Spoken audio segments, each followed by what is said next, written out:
Yo les boys, c'est Zitoun. Alors aujourd'hui, petite vidéo sur Bleach Soul Reaper. Alors pourquoi une vidéo sur Soul Reaper? Parce que j'ai remarqué que je me suis penché un peu sur le YouTube français et il y a très peu de vidéos sur Soul Reaper. Le peu qu'il y a, c'est des vidéos découvertes, mais des vidéos découvertes complètement inutiles, j'ai envie de vous dire.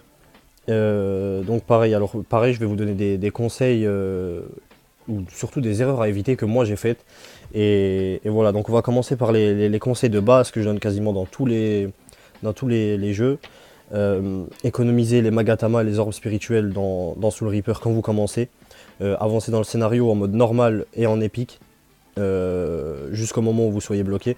Et tout en faisant un maximum de quêtes. Donc les quêtes journalières, il faut en faire un maximum. Il faut toutes les faire en fait. Prendre l'XP où on peut le prendre, améliore 3 fois l'arme, améliore 5 fois le kido, enfin voilà. Prendre l'XP partout.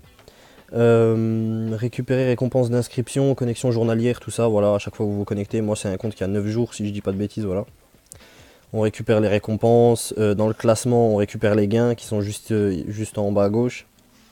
Le cercle des femmes Shimigami, donc même si c'est un peu le côté fan service du jeu que j'aime pas trop, il faut le faire parce que ça monte votre niveau de team, mais abusé. Donc voilà, jusqu'au moment où vous allez être bloqué dans l'histoire, vous n'arrivez pas trop à avancer et tout ça. Là, deux choix s'offrent à vous.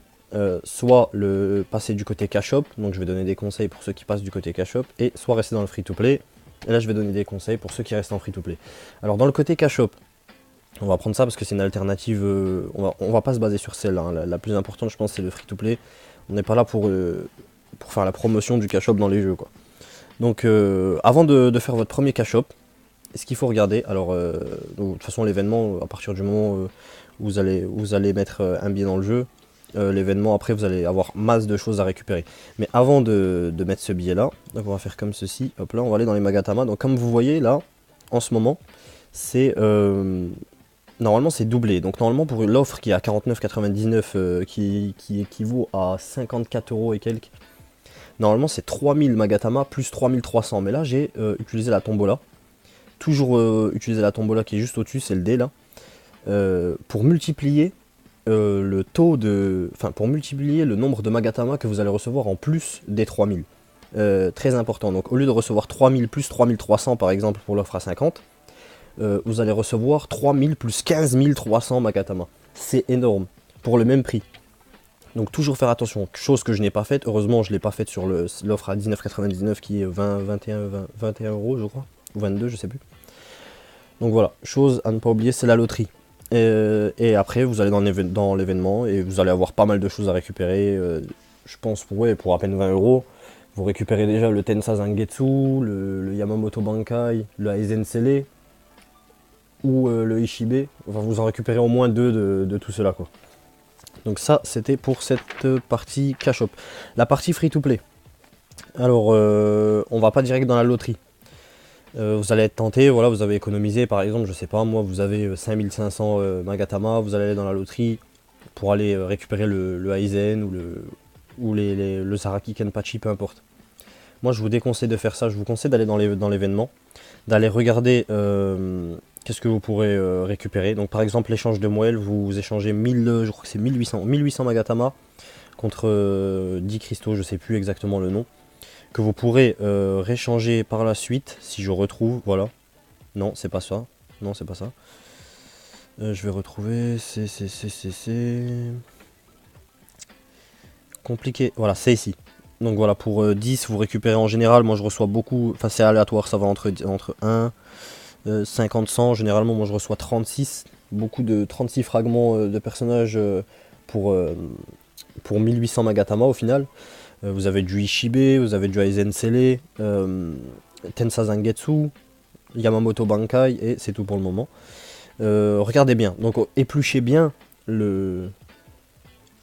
l'événement avant de dépenser vos Magatama. Donc voilà, ensuite, ouais, voilà, bon, vaut mieux passer 10 jours de farm pour récupérer un Ishibe ou un Tensa Zangetsu, ouh, compliqué son blaze, que le Aizen par exemple. Voilà, alors on va en revenir aux personnages du coup, vu qu'on en parle beaucoup. Les personnages ils sont classés par gemmes de valeur et de puissance. Donc comme vous pouvez le voir par exemple, le Aizen Sele qui a une petite gemme au-dessus dorée, le Yamamoto pareil, et le Zangetsu pareil. Le Ichigo Full Bring a une gemme violette. Le Yamamoto normal aussi. Et après, par exemple, le Gin qui a une gemme bleue. Le Ichigo normal qui a une gemme bleue. Le Shad qui a une gemme verte. Enfin voilà, donc ça fait vert, bleu, violet et doré. Généralement, donc vous aurez compris qu'un personnage doré est vachement plus puissant qu'un personnage vert à niveau égal. Voilà. Chose à savoir aussi, monter tous les persos, enfin monter un maximum de persos pour récupérer les liens. Donc on va prendre par exemple le Yamamoto Bankai. Si on va voir dans les liens, voilà, si je récupère le Aizen 5 étoiles qui est dans la loterie, non c'est pas 5 étoiles, c'est un Aizen 3 étoiles, je dis n'importe quoi. Dans la loterie, ça me donne endurance plus 3% et PV plus 4,5%. Là pareil, j'ai monté le fatalité, donc on voit l'encadrement de couleur, ça c'est l'encadrement de grade, donc à partir du moment où je sais plus c'est quel grade celui-là, je crois que c'est grade 4 ou 5. Quand j'ai Zangetsu et le Yamamoto Bankai en grade en bleu, quoi, défense plus 10,5% et attaque plus 8,8%, ce qui est énorme. C'est énorme, donc bien récupérer les liens, bien monter l'équipe, monter le niveau de puissance de votre team. Donc voilà, toujours à propos de ça, pendant que vous faites les quêtes et les quêtes en arrêt, enfin les quêtes journalières, l'histoire en normal et en extrême, si je dis pas de bêtises, c'est ça la difficulté. Voilà, en épique, montez dans l'arène. Ça vous donne énormément de Magatama, c'est donné quoi. Franchement, en free to play, dans les 10 premiers jours, vous pouvez arriver dans le top 2000 à l'aise, mais vraiment facilement. Dans les serveurs qui ont pris un peu d'ancienneté.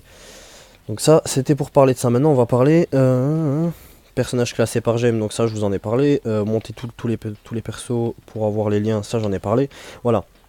J'ai essayé de chercher des tier lists. On n'a pas de tier list officielle. En revanche, j'ai fait un petit classement des personnages les plus utilisés en PvP et les plus utilisés en PvE. De par leur puissance en fait.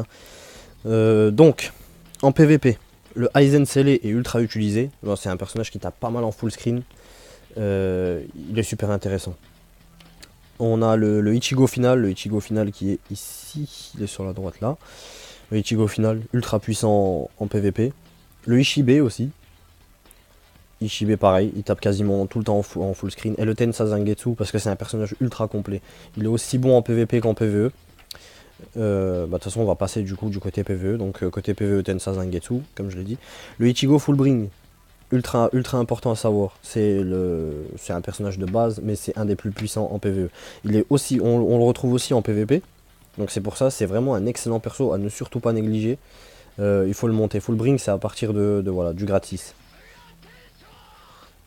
Donc voilà, le maxer le plus vite possible, super intéressant comme personnage.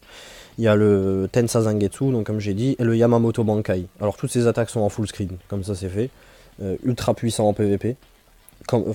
En PvP il est bon et ultra puissant en PvE plutôt. Voilà, et le Aizen dans la loterie. La loterie qui est là-bas.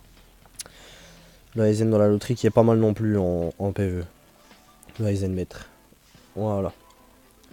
Donc ça c'était vraiment un petit classement parce qu'on n'a vraiment pas de tier list officielle. Donc c'était pour caler ça comme ça. D'un autre côté, alors si vous voulez une vidéo sur un sujet plus précis, n'hésitez pas à me demander parce qu'il y a tellement de choses à savoir que je peux pas tout faire dans une seule vidéo. Donc voilà, du coup c'était tout pour moi, je vous ai dit ce que j'avais à vous dire, et puis si jamais vous voulez un autre sujet, n'hésitez pas à me le dire dans les commentaires. Allez, salut!